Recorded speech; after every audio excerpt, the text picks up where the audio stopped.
Et oui, il semblerait que je ne dessine pas que des filles.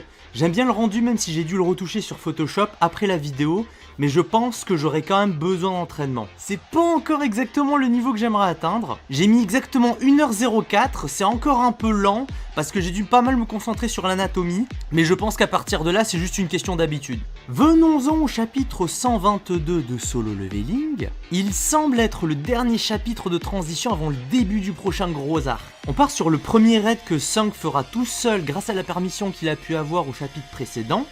Il est accompagné de quelqu'un qui sera témoin de sa puissance. Au final, on va pas du tout avoir de difficultés dans ce donjon. Le boss va même se faire one-shot par Tseng. Je pense que l'objectif de ce mini portail, c'est de nous récapituler les pouvoirs de Tseng avant de passer au prochain gros arc. On a la puissance des invocations. On a Tseng qui rappelle ses ombres juste pour montrer qu'il se bat au dag. On a le Arise.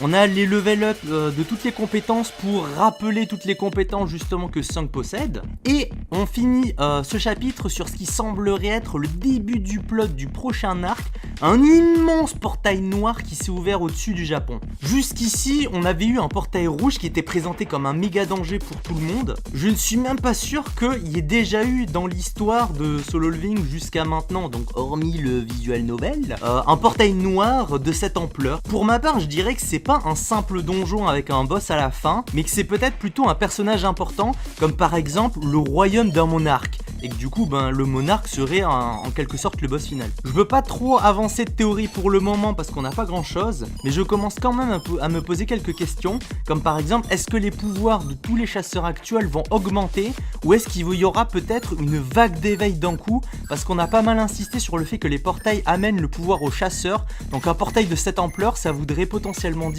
un énorme flux de pouvoir pour les chasseurs. Après peut-être que je pars un peu loin parce qu'on n'avait pas du tout eu de différence quand on a vu les portails rouges avant. J'aime bien l'idée d'une vague d'éveil parce que ça pourrait potentiellement donner à un arc qui pourrait ressembler à une guerre avec des milliers de chasseurs qui affronteraient des bêtes qui sortiraient du ciel via le portail et tout. Et d'ailleurs pour ma théorie de quel type de monstre il pourrait y avoir dans le portail, je partirais plutôt sur des kaiju. Donc tout ce qui est Godzilla et tous ces trucs, parce qu'en plus on est au Japon, donc bon voilà, ça serait un peu dans le thème, en plus un portail géant par lequel sortiraient des kaiju, bon voilà, ça reste à peu près dans le domaine quoi. Ou alors peut-être des chauves-souris géantes, je sais pas, mais j'aime bien l'idée du kaiju, on va voir. Je rappelle de ne pas donner de spoil et pas non plus d'indices. Bref, c'est tout pour cette review du chapitre, je pense qu'il y aura plus de contenu au début du prochain arc, donc la semaine prochaine. On se retrouve donc samedi prochain pour le début de ce prochain arc, et en tant que dessin je pense que je m'attaquerai à Igri, parce que même s'il y a des nouveaux persos je dessinerai pas d'autres persos pour pas spoiler les gens, donc on va partir sur un Igri en mode badass.